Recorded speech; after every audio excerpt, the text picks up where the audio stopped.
Welcome to Idea Drop. Just as Plato exposed the fire dances on a wall and gave us daylight, so too will we rip the curtain from the top down, exposing your deferred potential and in our just intro to part 2. What's happening? Do you have a seizure? It's hard. It's like I made a Let's word. keep this one. This is the intro I want. Welcome to Idea Drop. Just as Plato exposed fire dances on the wall and gave us daylight, so too will we rip the curtain from the top down, exposing your deferred potential in our untapped economy. We will do our best to occupy your preoccupied minds. Let this be the dialectical trickle down that will leave you rife with possibility and ripe with self-content at your inaction. There's childhood, and there's adulthood, and there's wherever the hell we find ourselves right now, stuck in between action and desire. But here we say, let the smoke burn white. It's time we make our move. Today, we are gonna, well, I actually just wanted to talk about how we get stuck. That's kind of what that was leading into. Hi, Kendall. Hi. I could listen to you talk about these intros all day. That's ridiculous, man. I go on hikes, and I just think of, hey, I'm not in poetry, but this is fun. Do you premeditate these like before today? Sometimes I just think of like, oh, this word feels fun with this word, and then I put them in there. Onomatopoeia. Onomatopoetically. So onomatopoeia is a word that this word sounds like this. So refulgent is not onomatopoetically contiguous. I've never heard of refulgent. Right? I learned so many words from you. Also, my daughter was telling me about onomatopoeias yesterday. Oh, what did she say? She probably knows better than me. She just corrected me and used that word, and in a little Spanish tone. Oh, that's cool. It was cute. That's cool.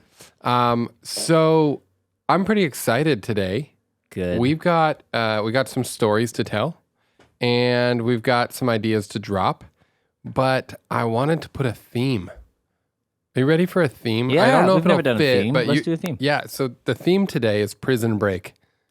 I want people to get the hell out of Dodge if they're in suffocating jobs. Can it be Prison Break season 1? Because it was Season really, 1. Yeah, it was bad after that. Okay. Yeah. Yeah, Prison season 1. Break season 1. There we go. So, Carol, can we just label this Prison Break season 1, something interesting? Dude, this is great because I was actually going to talk about getting unstuck, and I had a few studies I wanted to share with you. So perfect. So we didn't coordinate that, but I'm noticing from like people signing up for the community and from the conversations we've been having in the hallways, a lot of the interest in the podcast is the people who, I guess the only people who have an hour to listen to us ramble are probably busy doing something else, and we are like in their subconscious, and it's because we give hope of like, you could get out of this job. Yeah. And it can't be next week, but maybe it could be next month, year. Yes. It's sometime in that time range. So prison breaks, they take a while to plan. You got to build your way out. You got to take small steps. And then you can be like you have been launched. I've been launched into your own autonomy. You are self-autonomous. Well, it's a terrifying, no, I've just structured. So like, if you look at in terms of structures, you have the normal day job person, and then you have the person who's me, which I would say is above that, is I do the good stuff on the weekends so I can fight to do my own thing during the week. And the next step above that is to having good enough businesses I don't have to think about the weekend jobs. And I'm like right in between there. Right. Yeah, so there's phases. So I met with a pretty legit consultant for businesses between like tiny, so like entrepreneurial, and all the way to Fortune 100. So he's covers the gamut of businesses through their phases, and the 4 phases that he points out, and he kind of does this assessment. You go from entrepreneurial phase to, I think he called it the productive phase. So like a lot of the companies that I'm involved in, they're in their productive phase. So they're kind of past the entrepreneurial, and we've got some that are still there. Like this podcast, this is the entrepreneurial phase. Mm-hmm. Going into its productive phase, right? So if we get systems and we start to add team to it, that goes into the productive phase. That's when businesses boom in revenue, but not in profit, because they spend. Oh, yeah. As you grow, you spend, and you're not very disciplined with your spend because you don't have time, because there's so much revenue to take off the table. Mm-hmm. So that's like a very predictable data point. And then they go into this phase of administrative. Boring. That's usually when Kendall quits. Yeah. Actually, you're pretty good at that phase. So administrative phase is like, okay, now it's making money. Now we need to make it make margin.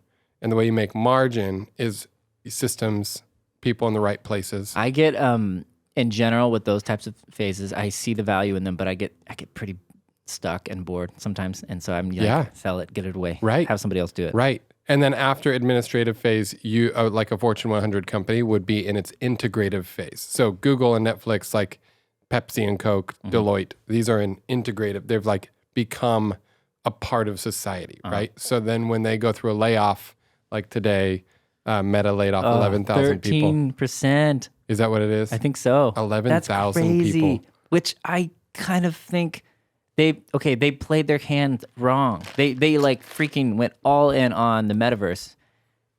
Yeah, I mean, we're just in a recession and this is planned. This isn't sudden for them. They just know they've got to boom when it's booming and then they got to cut. It's really a bummer in our society. But yeah, so I think like one of the things that consultant isn't hitting on is within the entrepreneurial phase, before you get into a productive phase where you've got team and you're building and revenues spiking. There are probably several phases of the entrepreneurial journey that are really predictable. Oh, hit me. So the way we're structuring this in our company, there's four words we use that are in a loop. The first loop is in intake. This is when you take in an opportunity and you structure the opportunity. So I'm going to make a toothbrush company, right? It's an idea. And now we structure that idea. We draw it, we do designs. You go call some partners, you structure it, intaking the opportunity. Then you go into spending. And this is what everybody skips in their brain. You could call it investing if you want to feel good about yourself, but you're really just spending. You're hemorrhaging money against the thing you just structured. And that's what it takes to go into the next phase, which is earning. Then earning's very active. Like it's a lot of freaking work, but it works. You go earn revenue. And then after that, you can distribute what you made in the earn phase. And ideally, you're distributing it back to yourself and you can go take on more opportunities. So a company could kind of like grow like a slinky, like a spiral up, right? It would go through these same phases, but every time you add a new product line or a new distribution channel, you do the same thing. I intake a distribution channel. I spend to make that distribution channel I get work. the cycle. I like the cycle. Yeah. It feels like life, actually. It does feel like life. I mean, yeah, winter doesn't stay forever. You got to let springtime come. And vacations can't be forever. And springtime dies into, in Reading, a terrible hellscape. It's a good 2-week spring. Yeah, so we live in a pretty hot place. You know the place that lights on fire and then it's covered on the national news? That's our place. That's where Dustin and I live. Man, it's totally true, actually. I have been traveling internationally, and that's where I've found out, oh, your city's on fire because it's on the news. Right. That's ridiculous, man. Right. It's so funny. So mystery box. Yeah. Yeah, you want to hear Where about you at? Yeah. You dropped that bomb on me last week. Yeah. So we last week I launched that mystery box business, which came from the previous week's conversation of a funny idea of like it was the pizza delivery guy. Yeah, so subscription random business. pizzas. And I was like, I could do this. I could totally do this. So I've been trying my hand at TikTok ads, and I've never ever done TikTok ads before. I have been unsuccessful. Well, actually, I haven't checked this morning, so we'll see how they're at. But so I'm not sure what that says. Now I'm going to do Facebook ads, hopefully today, actually. That was my plan for the day. And if I don't get any hits with that, well, I'm on to the next thing. How much are you going to risk on Facebook ads and TikTok ads? It's more analytics right now. So I'm just doing $20 a day per platform. Okay. So it's not a lot. So after 5 days, it'd be $200. Oh, yeah. 2 platforms. Are you paying for labor? I paid a little bit of money to my friend Nat to help me make my video a little bit more appropriate for it. She's a social genius. She's a social genius, absolutely. But not too much. No, I'm doing most of it myself. All of it myself. So hundreds. I mean, you still had to have hundreds to do this. I did. And the hope is that I want to see if there are customers that I want to get, it, and I want to get just the niche of like, oh, this is the demographic that's clicking on it, and then I'm going to target ads towards them more specifically. That's how it goes. How are you going to fulfill the random gifts? Dude, that's an interesting one. So it all depends. If it's a small scale, I'm just going to do it myself. Like I'm going to order, buy, do the whole bit, and then just send it over to them. If it's large scale, then I have to set up a distribution chain. And Right. that's going to be interesting. And I'll go all in on that in the private community. Can't tell you. Oh, okay. We got to stop plugging that. It's great. But my friend Kendall, we have mailbag today. I'm ready. Can I tell you about this mailbag that I saw? Yes. So I was on our TikTok last night, and I noticed. You remember the idea the rent a login? Mm-hmm. So this guy named Skeptic Sensei, he said what you should do is do a remote hosted software. So you don't. It would be more legal if you just had a computer and then they would just remote into the computer, and then you don't have any problems with it. You're just selling the login information to your computer. Skeptic Sensei? Show me the name. Skeptic Sensei. Why won't you let Is me? his first name Justin? I don't know. That guy. It's a screenshot. Oh my gosh. You know him? That is really funny. Who's he? No. In Instagram. Uh-huh. So because of the community launch, I'm in Instagram watching the DMs more. Yeah. Me and this guy, Justin, have been going back and forth, I think last night, Yeah. to arrive at that conclusion. What? Yeah, it's AWS. That's so funny. It like literally, Oh, hit me. That's great. it's right here. So we agree with you, Sensei. That's so funny. So let's see. He goes, just heard about the idea for login rentals. What if you just rented out a laptop that just happens to be the desired login saved on it, and now your one device license for AutoCAD, etc., is no longer being violated? Asterisks, I'm not a lawyer. That's I great. said, very interesting, such a good hack. He said, thanks, you could automatically change the login to access the computer after a set time too. I said, ooh, even better, they can rent a cloud-hosted computer from you. Yes. A full Amazon AWS computer with a single license installed. Dude. He gives a mind-blown emoji and says, still technically just one computer, right? Haha, I love great. it. I think it would totally work. I said I we almost wanna solved do it. it. Good job, team. I mean, this happened last night. So This is Sensei great. read the tea leaves. We should just do it with him. He seems like he knows what he's doing. No, because then he goes on to say, haha, add that to the file of businesses I will never start, but I'd be a customer. Because of I said same. legal. Man. Why is it always that? That's so sad. No. There's plenty of good businesses out there. So let's get to the theme. Okay, hit me. You've got some ideas. Sure do. But I want the prison break theme of like, okay, I just talked to my best friend from high school's younger brother, and he got his professional engineering, certificate or license yesterday, actually. He passed his super exam, 200 hours of studying. Oh, wow. And he's a mechanical engineer, 9-to-5 job. He likes his job. But I've been hearing people in engineering fields, like there's a theme, and you see this in finance too. They are really smart. They're good problem solvers. They just want safety mostly. But then as soon as you get a bad boss into that mix, you need a prison break. So you start plotting your way out. Yeah. And it seems too risky to go to just the company next door because you could have a bad boss there. You start to realize I'm not in control. Bad managers happen. People quit bosses, not jobs.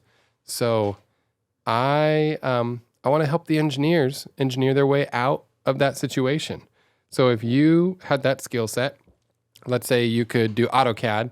You can, you could wireframe a website. Like it's not that big a deal. You could write some copy. You write a lot of good structured emails. You know how the professional game works. Let's help that guy get a side hustle going, snowball the side hustle, and then get out. Okay, I don't know much about that world. However, my friend is an engineer, and he likes this job. However, he does tons of side work, and he's always telling me, like, I could just quit and do the side work, and I'd probably make more money. Yeah. And right. Because he's like fully the contract licensed. work? Mostly like he just goes there and signs off. Literally just does, I think his side cash grab right now is he goes to houses and just signs off on inspections. That He type of thing. inspects and like by an engineer. Like I Yep. put my license Yep. on the line. It's like, cool, Yep. boom, $700 Okay, or whatever it is. So we can take that, we can scale that. So you could do cold emails to all of the GCs, general contractors in your region. Now, the interesting thing about general contractors is they have to register with the state. So their email addresses and phone numbers are publicly listed. So you can actually get their phone numbers. And they're almost always mobile now. And you could text 100 or 1,000 general contractors using an automation platform and say, hey, I'm a licensed engineer, happy to do inspections and sign off if you need anything. And you could send that to 1,000 general contractors, put the price that you charge as a flat fee in there, and say, all I need is a text of the job, like a picture of the job, and then I'll just stop by and inspect and sign off. Yeah, that's great. I don't know if the contractors don't. I feel bad saying this. They're not really the check your email type of folk, I don't think. No, we're texting them. Yeah, okay. We're texting them.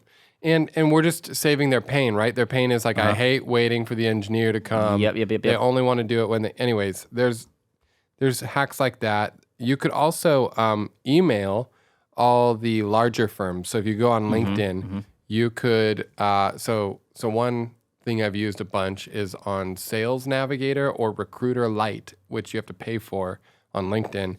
You can get advanced filtering for geography, titles, company size, etc. And you could go run a list of all the leaders in, I would do like engineering companies over 10 people but under 50 people.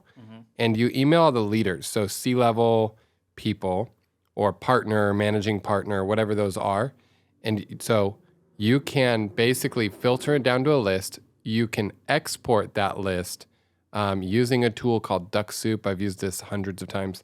That's a Chrome plugin, so it's like $15 a month. Yeah. That will scrape your LinkedIn filtered list. And then you can download a CSV of everybody's titles and names on your filtered down list of all these leaders, in this case, in engineering companies. And then you would take that CSV and you would run it through an email finder. You can do anymailfinder.com, hunter.io, snove.io. Dump it in there, and it will go searching for those people's email addresses, and you'll probably get about 50% of them. So if you dump in 2,000 names, you get 1,000 emails. This is very practical. I like this. Yep. Yeah. And then you can email all 1,000 people using woodpecker.io. That would be the cheapest for the best results. Follow the instructions on the blogs. Don't use one of the bigger outreach, more enterprise systems, because you're a solopreneur just trying to get this off the ground. Well, yeah. Those are the steps. There you go. And That's good steps. If you didn't keep that all in your head, rewind. I said all the steps. Do it again. I think that would work. I mean, if nothing else, you get extra business. Yeah. Well, I mean, you just keep testing with your rate, right? So once you have that flow set up, you're like, hey, I'm $300 to come do this. It takes me 2 hours. Hey, I'm $400. Hey, I'm $500. Like, the busier you get, you just keep increasing your rate. All you need to do is be able to send an invoice and show up and sign off. Yeah. If you're not an engineer, I'm sorry, none of that was helpful, except for you can sell any B2B service that way. That's what I was thinking. It could be, it could be tree removal or anything like that. We did cold email for an arborist actually in Nashville. Oh, did you really? Yeah. Mm-hmm. Oh, how'd it go for him? It went really good in the first 2 months. He got several gigs that were like $6,000 gigs from cold emails, believe it or not. I kid you not. That's amazing. Yeah. That's great. Yeah. And then it kind of petered off. We I don't know, maybe we took the low-hanging fruit, and then he was paying us $1,400 a month to send him cold emails. This was like 6 years ago. I had an agency that did that, so. I love it. Okay, Kendall, I have an idea for you. Give it to me. And this one is very specific to you. And I would love, I don't know if it's Should possible. I be nervous? Yeah, definitely. Okay. I don't know if it's possible, but I want you to help me think of a way to make this happen. Do you remember this was a fad a while ago? You'd start with a paperclip and then you'd trade up. Yeah. And then you trade up until you have like a house or you literally have the keys to you Air have a Force house. One or something like that. Paperclip to house. Yeah, basically like that. I wonder if it's possible to do that with businesses. So I want somebody to give me a business, and it can be the smallest business. I cannot start it. Is it like raking leaves? And then I want to see if I can trade up as far as I can get. Well, let's go to micro acquire real quick. Oh, okay, we could do this. Micro acquire. You would have to buy it as a gift to me, but then I'll trade it up. Okay. Maybe the rule is you could start with your own business. You buy the first one? You make your own business. You build it to a few customers. And then trade it. Please accept terms and conditions. Okay, here we go. We're gonna filter down As you're finding this. Yep. So imagine this is happening. However, you're doing it live, right? You're just like the people who are trading up their paper clips. You're saying, all right, guys, I now have a lawn care business and I need to offload it and I have to trade it for something else. Who's got something? Do you think it would work, or you'd have to sell it, buy? Well, I don't think you could trade your businesses, but what you can do is you can swap equity. So you're like, hey, you're a small business owner too. We both have equal sized businesses, or roughly equal. I'll give you 20% of my business for 25% of yours. Like, you just do the numbers. And it's better. So this works best if you have a synergy between your businesses. So if you're a lawn care business, and I run, let's say you're residential lawn care, I'm commercial lawn care. Great. So you go like, okay, let's just have our accountants swap. Like, and if you're smaller than that, like we want to start at the paperclip level. You're a lawn boy. Yeah, that's where we want to start. We want to start there. Right. So you're in college, and you go put a lawnmower at Home Depot on your credit card, and then you go door knocking, saying, "Hey, I mow lawns like yours for a flat fee of whatever it is, $25, and you get that price if you let me be here monthly. It's more if you want me to just do it now. So you go build that business, get some monthly retainer clients."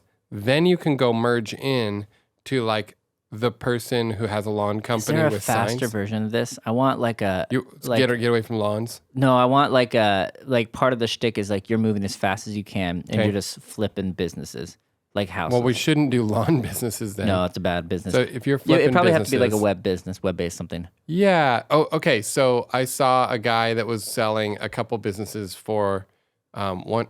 They were owner financed. He was selling 4 businesses. Great. And he gave a breakdown of each of his 4 businesses and what the next steps were. And he was like, all I need from you, it's 100% financing. So I don't need a down payment or anything.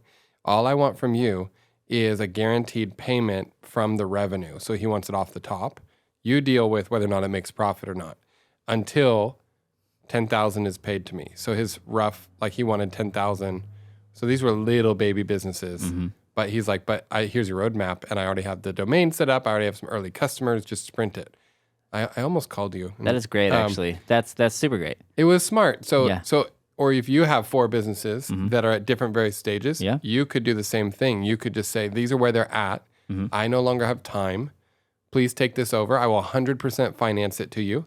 And what he did is that if you don't get it to grow and pay me off in 18 months, then I take back control of the business. That's how the incentive that's cool. kept. I like that. Yeah, that's a great.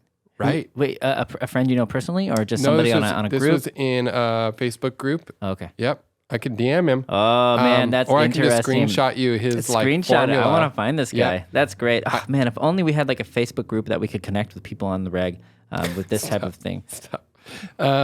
So I think it's funny. I'm funny. I think that you could do several side hustles and then structure it like that and to sell to other people. And as you get other people running their own businesses that you kickstarted, in theory, you're going to have a little cash flow coming in. Otherwise, you're taking back control of that business. Yeah. Right. And they don't get the full entity, the full bank account control on that until they've met the purchase price, right? Which you set based on like a reasonable. Yeah. I think you can do this in 6 to 12 months, right? 18 is the limit. So that would be a good way to do this trade up game, because then you could get some cash flow going in and then go start or buy into the next one with a similar model. So you could go back to our lawn care business friend and say, hey, I would like to own or finance this business from you. But here's the deal. I don't have money for a down payment, but you don't want to run this thing anymore. I'll run it. And I'll just promote Joey. He's your team lead. I'll promote him to run it, but I'll handle the bookkeeping, the HR, and the client accounts. Yeah. And you just like take a check from me monthly.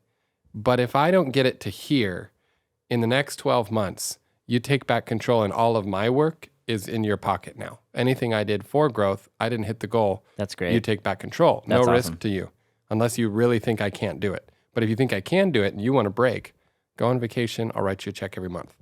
So that model you could keep trading up. You could flip that up. Yeah, actually, that would work. Yep. That'd be fun. We could take a paperclip That'd and be turn it so into a fun. house. The bummer is, What if you did a paperclip business? Remember that one you saw on Etsy?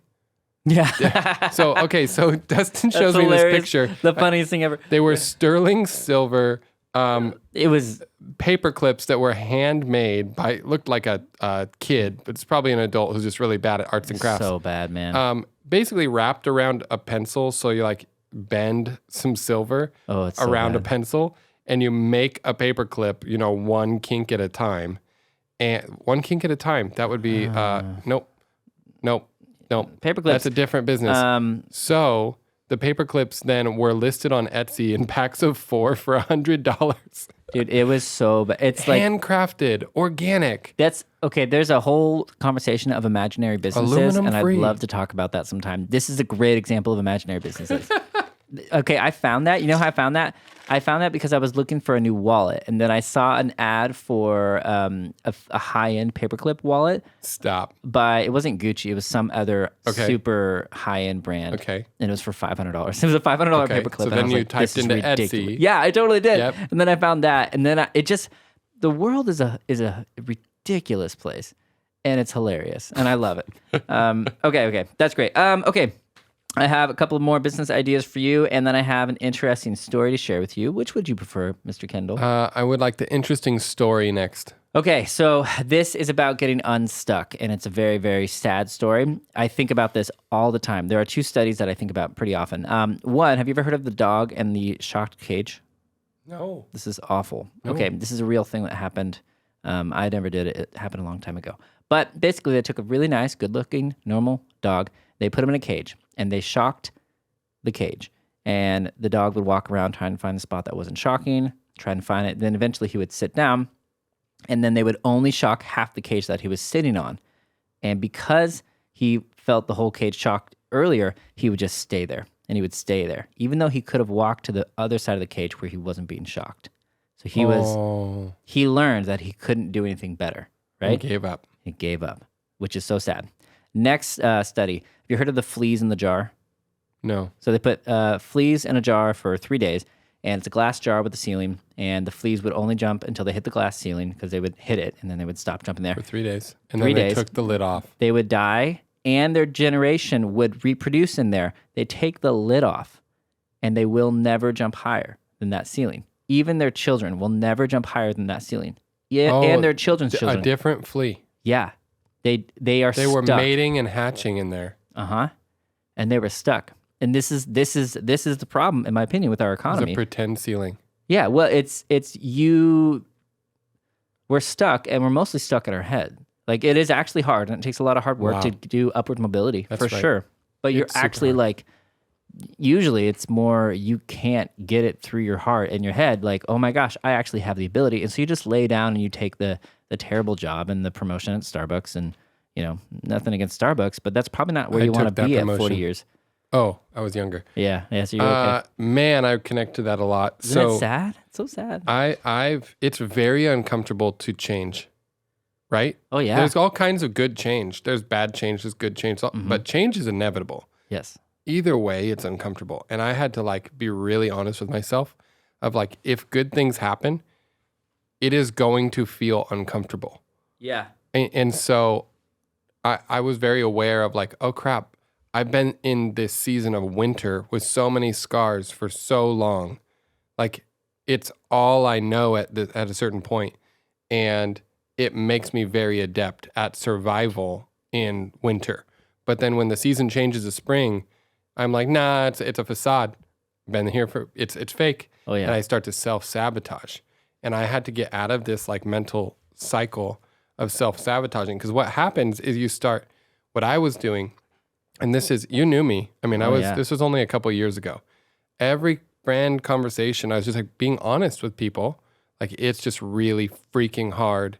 And I can't pay my bills some weeks. And sometimes I'm laying off somebody. And sometimes we close a big deal. And and then we're getting sued. And there were just, everything was always hard.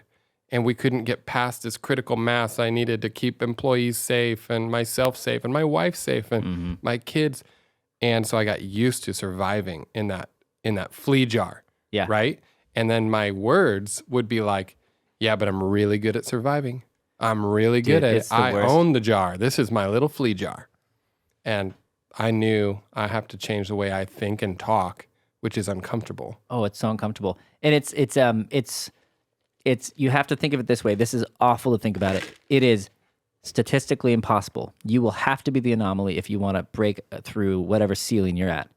You have to do it. You have to be the anomaly. Yeah, but learning these things and learning these studies allows you to be like, no, I will not do this. That's right. Yeah, so I was raised in a very middle-class home, and it was lower middle class. And it's like so hard to like get jobs that pay good money because it's just built into my DNA. And so... Right. Oh, man. So when I first made the change from working hourly... Let's see. So I was working hourly as a soccer referee, and then I moved to working hourly at Starbucks. That's so funny, man. Yeah, that was my high school job. I was a volleyball referee, and then I worked at a coffee shop after that. Nice. That's great. Yep, that's the career progression here in Reading. I was 17. And then I was a shift manager at Starbucks, and then I was a, this is intense. I was a residential counselor for juvenile sex offenders. Sounds fun. JSOs. And then I was getting married, and I was like, this is not a great job for marriage. No. Moved from hourly there to hourly making cold calls. But it was 40 hours a week. So was it really hourly? It was only 40 hours a week, and it was a contractor position.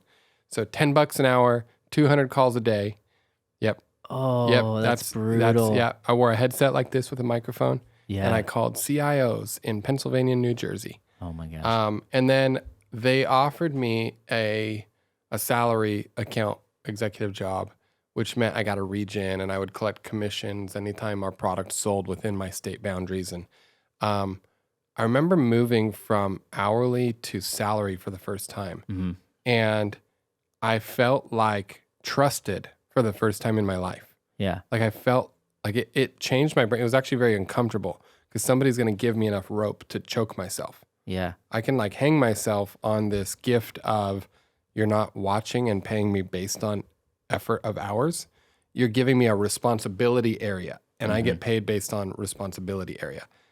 I did go off of salary 8 years later and went back to hourly. It was a high hourly, but I went back to hourly for a short season. And I remember feeling like it was like somebody was chucking quarters at my head, like judging me by the 2 minutes, like what'd you do with your time that 2 minutes? What'd you do with your time that 2 minutes? I hate that feeling with my whole heart, and I know that feeling. Right? Oh, yeah. Please, please, please find autonomy. I think I want people to find their own autonomy, but learn to trust themselves, right? So it'll be uncomfortable, but it's better. You have to do it. Basically, unless you change something, it's not going to change, right? You have to completely change yourself. It's really hard. Anyways, I want to pitch to you a couple ideas first. This is a funny one. Okay, if we had the bell, I would ding it right now. Okay, I think there should be a business. I think there should be a website where they put up a quote, and you have to read it and decide, is this from the Quran or the Bible? And we're gonna measure you. Yeah, right? we measure you. It's a quiz. Yeah. Oh, I love it. And it builds empathy because obviously they're kind of similar. Could it be not an exact quote? Because then you get into like Sure. like certain. Could it be like a summary of a? Oh, you could do tons of different versions. You could do this with AI. Actually, you could make this app really easy with AI. Absolutely. Oh, I want the analytics. I know. It'd be really I want fun to know do that. how I do. Oh, Yep. yeah. Oh, definitely. Oh, you're mostly adept at the Quran, but your Oh, Bible bro, you thought this understanding was is, that? Oh, that's terrible. Okay. Hey, your beliefs are basically that's interesting. Mm-hmm. That's interesting. And then you can share. Okay, after you take this is how you get it to go viral. Yeah. After you take it, then you get to see everybody else's average like scores. And that's what's shared. You're not sharing It your... would do really good things for the world because it would break down the wall of, you'd see something and you'd be like, this could be either. Yep. And it could be totally crazy or awesome in both directions because I don't know if you've read it. It's a little bit batshit crazy in a lot of spots. I think you could make a product for this that is the actual physical copies of multiple like manuscripts of faith. Like all the major religions. Just combine them. But like You know how like weave them together. the Lord of the Rings, like, or the Narnia, the Chronicles of Narnia, they come in a set with a box. Yeah. What if you had a box with all the nice books, but they all kind of looked the same? Like this one's the Bible, this one's the Torah, this one's the Quran, this one's the, what is it? You're better at this than me. But I don't know, like all the major faiths, you collect it. This one's Stalin. Like no. Stalin is something you You're just like, that's the box. This is great. Only like a small percentage of people would be willing to buy a set with those next to each other, but it's also kind of beautiful. It'd be so fun. It's messed up and beautiful at the same time. I just want to populate a quiz, put it online, have everybody do it, and then have everybody realize, holy crap, all these religions are a lot more similar than we think, and we're dividing lines unnecessarily. That's one thing I have. Anyways, do you have any ideas for me, my friend? Sure. Okay, hit me. Okay. What if you and I were to start a travel business because we wanted to travel? I was going to talk about this. This Really? is great. Yeah. Okay. Yeah, I have very specific reasons, though, but let's hear it. So instead of thinking about it like, oh, how do I make money? Yeah. Think about like, oh, where do I want to go? Yeah. So let's start there. Okay. I want to go spend some time in Aspen, Colorado. I like Aspen. I would like to spend some time in Miami. Okay. I'd like to be in London for at least a month. Great. Then I want to go to Bengaluru. Ooh. Yep. I have a buddy in Bengaluru, India. And then I want to go to Hong Kong. Okay. I would love to spend some time in Osaka. Great. I don't care about Australia, but let's go be Kiwis. I want to go. Australia doesn't care about Australia. See where It's Frodo fine. went. Yeah, right? yeah, that's a great idea. Yep. I want to see the Hobbit holes. And probably going to avoid Russia for now. You could go to Kamchatka, I don't even, never heard of it. east side. Okay. And then I want to come back down and go up South America. So I want to like, okay, Peru. Yeah. I want to kind of go up, right? And work my way all the way back to Mexico, then California, all the way Fantastic. through South America. So I've got this trip in my head. It's a good trip. And I guess we could also end at Fairbanks, Alaska. I'd like to go see the Aurora Borealis. That's a year, and I want to fund it with a business, right? Now, I can't do this because I got 5 kids. So this is not reasonable for me I to could do do. this. But you could do this. And I think the way that you can do it is essentially tag the place you want to go. And you're saying, hey, I'm coming through. I'm on a world tour. You just label a thing you haven't even done yet. So that you could do this all on Instagram. It's just an Instagram play or just a TikTok play. But you tag that region. So this starts showing up, kind of like university tour. We could tag Chico and then show up at Chico. Get some eyeballs on it. Run some early ads to it to boost, like, where'd I go first? Aspen, Colorado. Sure. Like, I'm coming through on my university tour, and you just make up the objectives of, like, what you're going to do in each city. I need to meet 10 people who are like X. You just list them. And please connect me with someone who you know, and then I need to video those. So it's on social media, right? So if you just make up, I need to meet 10 people who are millionaires in Aspen. I need to meet 2 people who are college students in Aspen. And you do that, you can get the viral loop of people tagging other people, and then you could literally go meet them.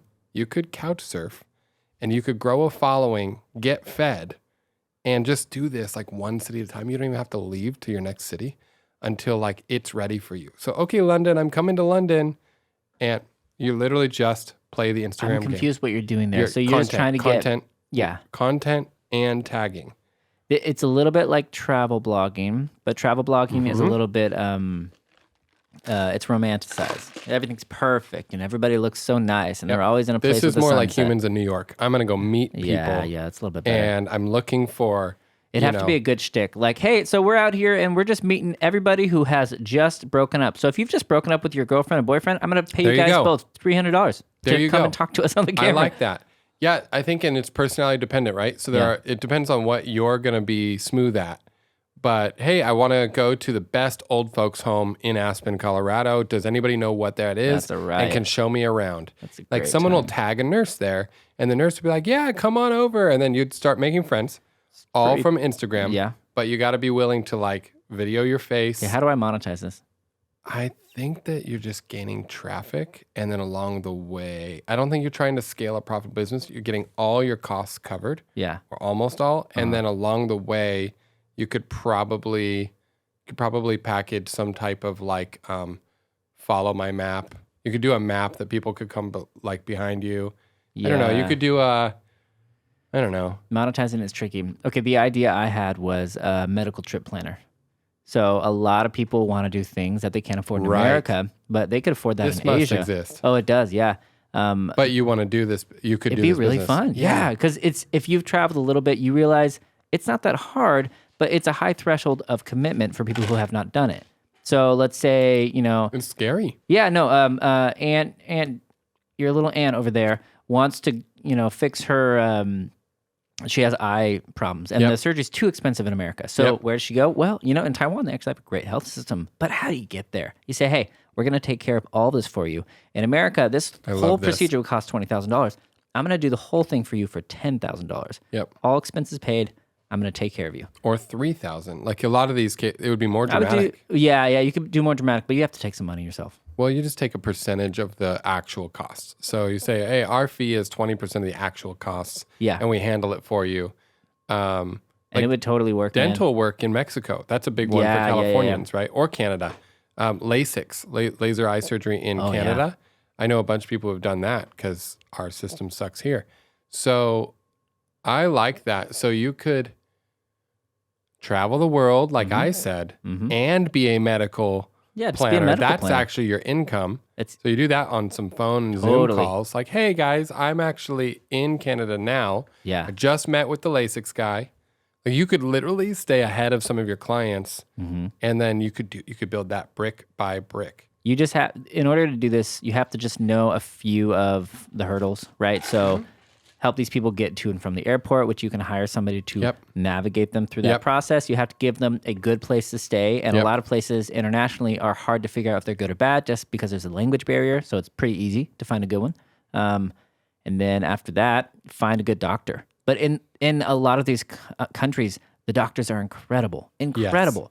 It's good. It's just like an American I don't know, superiority complex where we're just like, no, that doesn't feel safe. Like literally, they are a human. They were born like you, Oh, educated man. like you, Some and were are educated in probably America, better than yeah. you Yeah. at this surgery. You should just let And them plus, lead. a lot of them, we're not talking about a triple bypass. We're talking about less But we high might. stakes. Yeah, maybe. That's where maybe. we get into the high end I stuff. suppose. You're right. I like that one. I actually would like that one a lot. So, what other businesses already exist that people could do on their own with just some focus and research? Remember the get out of Dodge, this whole prison break, get out of my career. These are very smart and capable people. That's who we're talking to with this stuff. So, they can problem solve. They just need a little bit of like, this exists, right? So, one of them I would look into is buying a mobile home park. Oh, yeah. I thought about this actually. Yeah? Yeah. You can owner finance mobile home park, but I'll do you one better. Okay. You could owner finance 20% of an existing mobile home park and not even take over yet. So you could walk in and you could say, hey, look, I am going to help you raise rent. I'm a little handy. Yeah. I can fix up some things. Great. I'm really good with people. I'm going to boost your monthly rent. What I want for this is I want equity as I earn it. So I'm going to come get involved.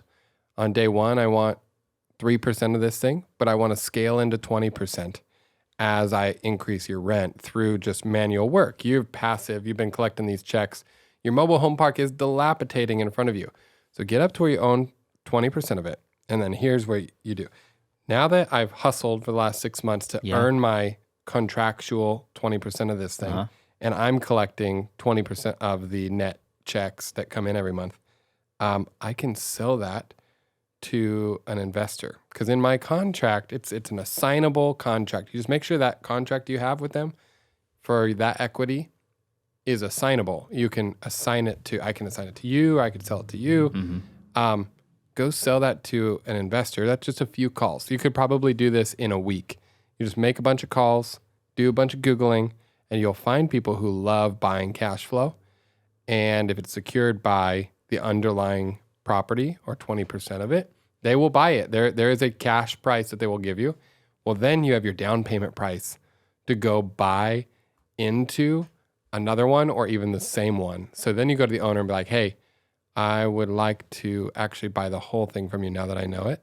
I have a down payment and I would like you to sell me the other 20% or the other 80%. This would actually work. This would really work well. I've seen similar things work. I would not do this myself because I'm not the most You got to be handy and creative.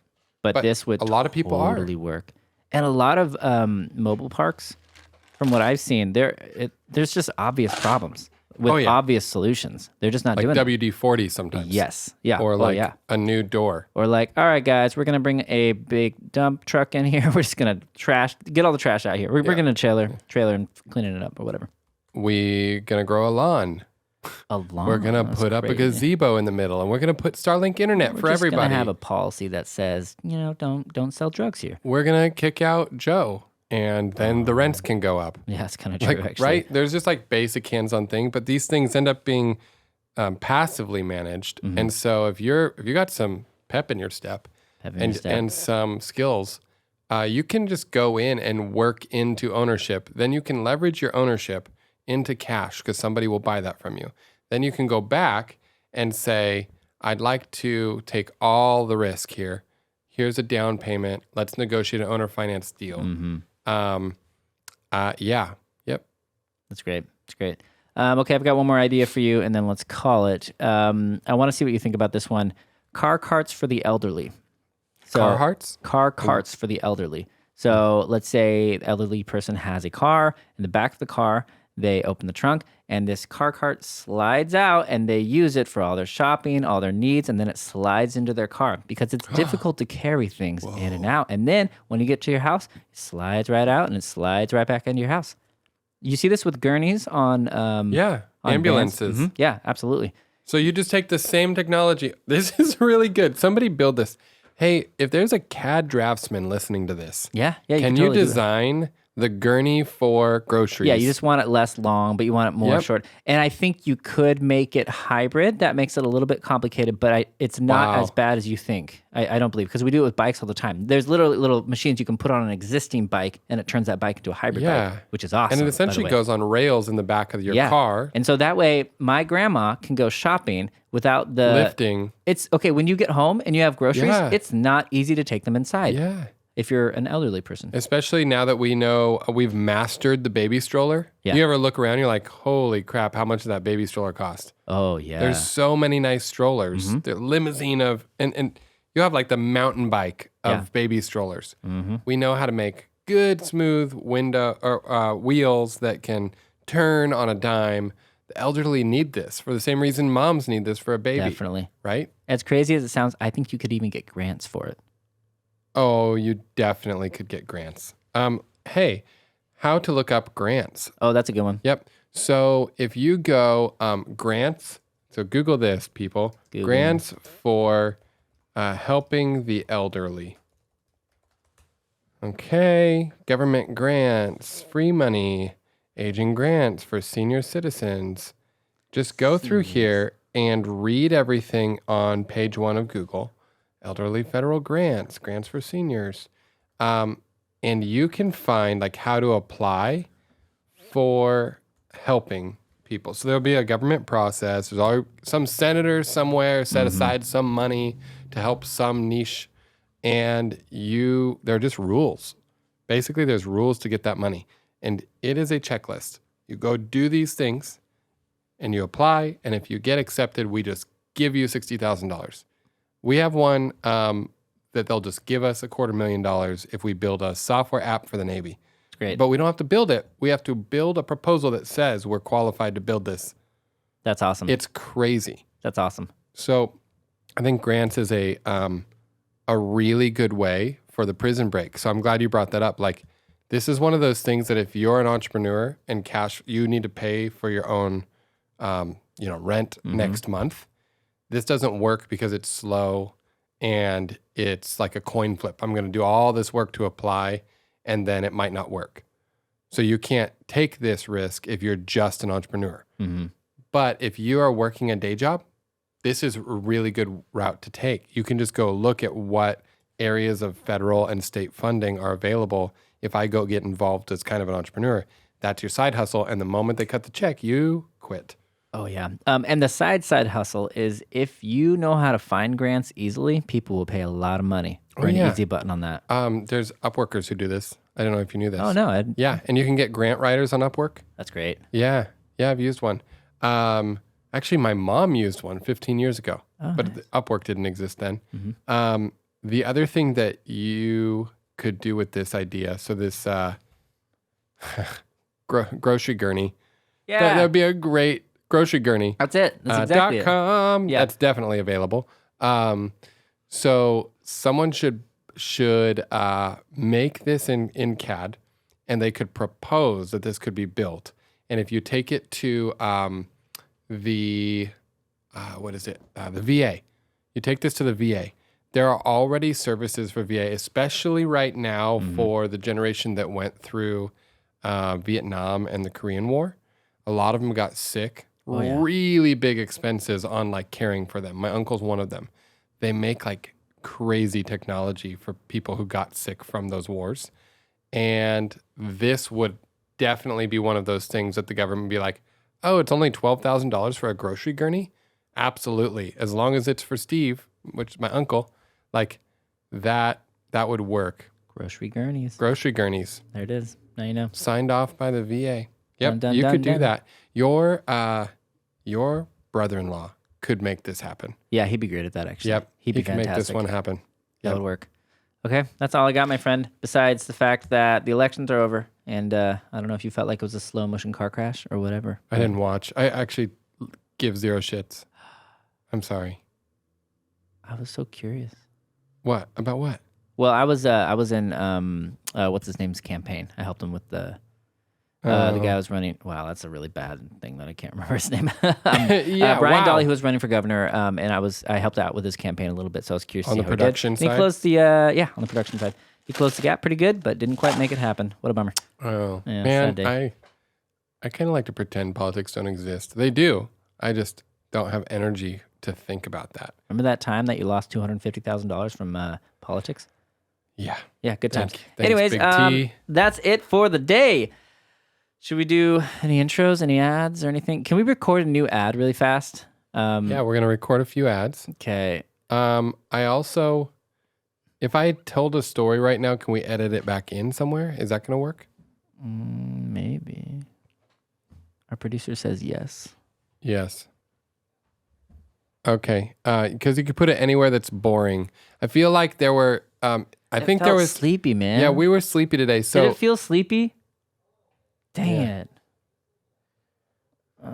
I think there was substance to it. So let me liven it up with like a story that's. I think structurally, I think we should start out with like a zinger idea and then a story. We shouldn't have done story first. Yeah. So, in fact, you could take a zinger idea and put it at the beginning. Yeah, it's just something where it's like, let me whoa, that's crazy. Or, Let me do wow, that's Let me dumb. do an idea then. Like a zinger idea. Hit me with a zinger. Okay, my kids want to raise money for a trip. Okay. And their school is doing it terribly. They want to sell cookies. Yes, I bought Right? these cookies. You bought some. So here's the idea. I think that my kids should actually smoke jerky in our smoker or in a dehydrator. Dehydrate jerky. Okay. Because Walmart sells pre-sliced like things you can use, beef shoulder for jerky. Yeah. Marinating's easy and cheap. Great. The Walmart meat is cheap. But what we would do is we would stuff the bags with nuts, like pecans and stuff. Okay. So by weight, it would feel like this is just jerky and nuts. Like there's a way to pack, like, wow, I want jerky and nuts because jerky always leaves me wanting. Yeah. So I think if you can add the weight of nuts and the girth of nuts, you can match the price point of other very expensive jerkies with way less jerky in the bag and keep tons of margin. Dude, jerky's cheap to make. It's really, really, really cheap. I used to make it all the time. But it's so expensive because of the labor. So you add nuts in there, you create margin. You can add nuts, create you can margin. do it in your oven and make a lot of it at once. Right. I think it's great. So if your kid, so he sold me cookies for $20. I would have bought a protein pack. Let's say protein pack. For $30, and I would have been way happier. Protein pack. I don't like even that. like cookies. A pee-pee. Yeah. So, so Walmart sells a dehydrator for I think like $60 that can make layers of these. This is good. And man, I always love it when you bring up ideas that sell out your children. Sell at my children. Yeah, absolutely. There are so many businesses we could make if we just like gave in to child labor and said, let's go for it. Oh wow, I'm just not okay. Let's move on. That worked. That was kind of okay. That works. Was that zippy for you? Little higher energy. Okay.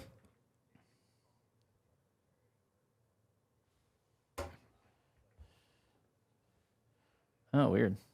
Tell him to text me, punk. Slack. Let me tell my last story. Things. I could okay. do a funny idea. Yeah. If you got another story, go for it. Okay. So let's pick one. We're gonna go. And then I'll do an ad. I'll just do a really quick ad. Losing. Okay. The largest little software deal I closed was $500,000, like in a single deal. So $500,000 for some technology. Great. And the problem was the company I was working for so wanted to close that deal before June 30th, end of Q2, that they were like, hey, instead of buying this in July, which is when your budget hits, Mr. CIO of a school district, we will give you, it was like 40% more devices if you just do it 2 days earlier, submit the invoice 2 days earlier, because they wanted to prove to their freaking VC overlords that their quarterly numbers were up, because my deal would push us over and show performance quarter over quarter. But literally, I lost 40% of the commissions on. Are you kidding me? It just decreased my commission check by 40%. They screwed you. Yep, because they offered my customer a. Oh my gosh! What is the name of this company? Dude, Let's publicly shame them. It was N Computing. They went bankrupt and lost $77 million of VC money. That was where I cut my teeth on scars. Karma's a bitch, man. That's awful. That's Yep. so bad. Isn't that crazy? I used to when I sold cars, they were whenever the high end people. Some people would come in and they would do fleets, and I would be in the conversation for fleets. So like they're like, okay, I need to buy 10 of these, and in my mind, I'm like, hell yeah, you do. Yeah. And then whenever that would happen, my boss would be like, I'm sorry, we're just going to give this over to this guy because he's been here longer. And I would be so mad because I got the guy in the door. I did all the work. It's similar to that. But dude, man, damn the man. Let's start our own business. Be the man. Hey guys, this week's podcast is brought to you by the Idea Drop private community. We are launching this thing now. It opens now. It's available now. You have to DM us and apply. It's $37 a quarter to be in, and it's filled with entrepreneurs building businesses that may or may not work out. Here's what you have to commit to. You have to scale things and share what you're doing. If you fail, we want to know about it. When we fail, we will tell you. When we succeed, we'll tell you. It's being in the know. This is the cigar room of Idea Drop.